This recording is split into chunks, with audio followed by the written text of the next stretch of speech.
একটু চল মারবো। তোর কি মনে হয় আমি ঘুষ খাই? কিছু মনে করে না বাবা, ঘুষের টাকাটা দাও। না না না না না না না রে না না না না, সেই তুমি কেন আজ এত অচেনা হলে।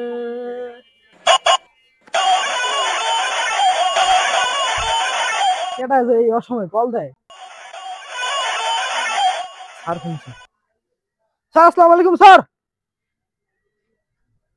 স্যার ডিউটিতে আছি স্যার। জি স্যার, আমরা এখনই অ্যারেস্ট করতেছি স্যার। ঠিক আছে স্যার, 5 মিনিটের মধ্যে আসামি আমরা হাজির করবো স্যার।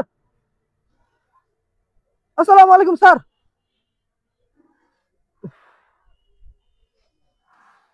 খালি টেনশন আর টেনশন, এদিকে চুরি হয় এদিকে এই হয়। উফ, মাথায় উঠছে খুব টেনশন। কনস্টেবল। Yes sir. নিয়ে আসো 1 প্যাকেট বেনসন। স্যার টাকাতে দিলেন না, টাকা কি আপনার বাপে দিবে? তুমি আমার থেকে বেশি কথা বলো। তুমি এসআই না আমি এসআই? ওইখানে তো আমার কথা বলো, সিগারেট দিয়ে দিবে। যাও।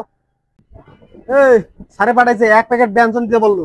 তো স্যারের কাছে আগে 6,000 টাকা পাই, আজকে সিগারেটটা দিলাম, আজকের ভিতরে যদি টাকা না দেয় তাহলে তো স্যারের একটা লিঙ্ক আছে আমার কাছে, ওটা ভাইরাল করে দেবো। স্যার আজকের মতো আপনাকে একটা সিগারেট দিছে, আপনার কাছে 6,000 টাকা বাকি আছে। ওই 6,000 টাকা যদি আপনি না দেন তাহলে আপনার লিঙ্ক ভাইরাল করে দিবে। ওই কাসেম, আচ্ছা একটা বড় একটা মিশনে যাইতাছি। এখান থেকে দাইন মারবো, আয়া তোরা টাকা দিবি। কয় টাকা পাস? স্যার কিসের মিশন? তুমি দেখলে না বড় স্যারে ফোন দিছে, ইউটিউবার তৈরি আছে যে গ্রেফতার করতে বলছে। ওর নামে 5টা মামলা আছে, ইমার্জেন্সি আমাদের এখন গ্রেফতার করতে হবে। কিন্তু স্যার ছেলেটা তো অনেক ভালো, সুন্দর সুন্দর কন্টেন্ট ভিডিও বানায়, অনেক টাকা ইনকাম করে।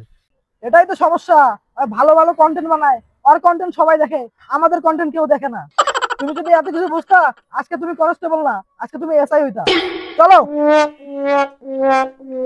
ওই যদি মাটির 100 হাত নিচে থাকে, তাও ওরে 5 মিনিটের ভিতরে বের করতে হবে। উপর থেকে আদেশ, তাহলে চাকরি থাকবে না।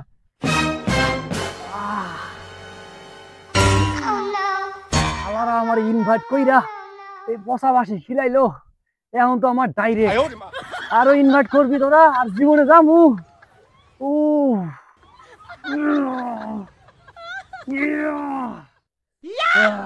কি রে, আমি তো ফ্রি দি না? জি স্যার। আরে আমরা খুঁজতাছি, ওর নামে 5টা মামলা আছে। কনস্টেবল, জি স্যার। আর সালাম দেব না, ধরো। এই এই উঠ। এইখানে কি করিস? আর হাইগা লইছি, হুইসা লই। এই তাই না কই গন্ধ করে কে?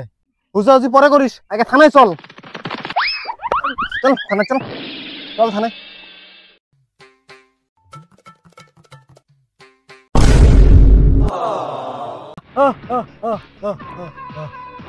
আমার হাত থেকে একটা মশাও বাঁচতে পারে নাই, তুইও বাঁচতে পারবি না। স্যার ওকে তো আমি ধরছি, আপনি ধরেন নাই। তুমি বেশি কথা বলো, তুমি ধরা আর আমি ধরা একই কথা। এই জন্যই তুমি কনস্টেবল, আমি আছি, বুঝছো? স্যার আপনার কিছু টাকা দেই, আপনি আমার ছেড়ে দেন। ওই বেয়াদব, একটু চল মারবো। তোর কি মনে হয় আমি ঘুষ খাই? কনস্টেবল। Yes sir. 1 গ্লাস পানি নিয়ে আসো, খুব পানি পিপাসা পেয়েছি। জি স্যার। কিছু মনে করে না বাবা, ঘুষের টাকাটা দাও। স্যার একটা প্রোগ্রামে গেছিলাম, 500 টাকাই ছিল, খাওয়াটা এখন 230 টাকা আছে। তাড়াতাড়ি দে, তাড়াতাড়ি দে। আমি ব্যঞ্জন নিচ্ছি 1 প্যাকেট, 230 টাকা দিতে হইব। আমি কনস্টেবল দেখলে আবার ভাগ চাবো। তুই চলে যা, চলে যা, চলে যা, চলে যা। স্যার আশেপাশে কোনো পানি নেই, আসামি কো? তোমারে বলছি তাড়াতাড়ি আসতে, আসামি এতক্ষণ থাকে, আমার ধাক্কা মেরে চলে গেছে। স্যার আমি জানি ঘুষ খায় আসামিরা ছাইরা দিছে। চুপ করো বেয়াদব, তুমি আমার থেকে বেশি বুঝো। এই জন্যই তুমি কনস্টেবল, আমি এসআই। সুপ্রিয় দর্শক শ্রোতা, আজকে আমরা হাজির হলাম বেলারা চিনিসারা টিভি থেকে। আচ্ছা, আমি মোহাম্মদ জনি ইসলাম, ক্যামেরায় আছে আলামিন আফ্রিদি। আমাদের কাছে এক বিশাল বড় অভিযোগ আছে। অভিযোগটি হলো দিনাজপুর জেলার বীরগঞ্জ থানার শাপলা গ্রামে এক নারীর সাথে তহিদ আফ্রিদির এক বিশাল বড় কেলেঙ্কারি। সবকিছু দেখতে চোখ রাখুন বেলারা চিনিসারা টিভিতে।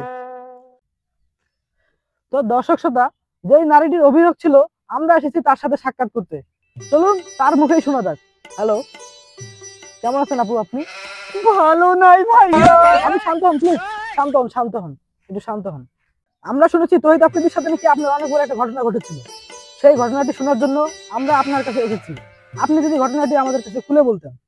কি বলবো ভাইয়া, দীর্ঘ 15 বছর আমি ওকে চালাইলাম, এখন ও আমাকে চিনে না, ও আমাকে ধাক্কা মারতেছে। কিন্তু এটা তো স্বাভাবিক, ধাক্কার পরিবর্তে ধাক্কাই মারবে, তাই না ভাইয়া? আচ্ছা, আপনি ধাক্কার কথা বলতেছেন, কেমন ধরনের ধাক্কা মেরেছে আপনাকে? যদি আমাদেরকে বিস্তারিত খুলে বলতেন। ওকে শপিং করাই দিলাম, ওকে রেস্টুরেন্টে খাওয়াইলাম, ওর সব চাহিদা মিটাইলাম। এখন শুনতেছি ও নাকি ইদানিং একটা বিয়ে করেছে, সে নাকি আবার প্রেগনেন্টও আছে। কি যে বলি ভাইয়া, দুঃখের কথা। তো দর্শক শ্রোতা, আপনারা নিজের কানে শুনলেন তহিদ আফ্রিদি ছেলেটি কত বড় বাটপার, কত বড় চিটার। এই অবুঝ মেয়েটাকেও ছাড়ে নাই। আজকের খবর এই পর্যন্তই। পরবর্তী আপডেট পেতে আমাদের দেল আলা চিনি ছাড়া টিভিতে চোখ রাখুন। কাট কাট কাট। মনে হয় আজকে খবরটা হিট হবে। আমার মনে হচ্ছে না হলো 10 মিলিয়ন হবে ভিউ। আমারও মনে হয় 10 মিলিয়ন ভিউ হবে।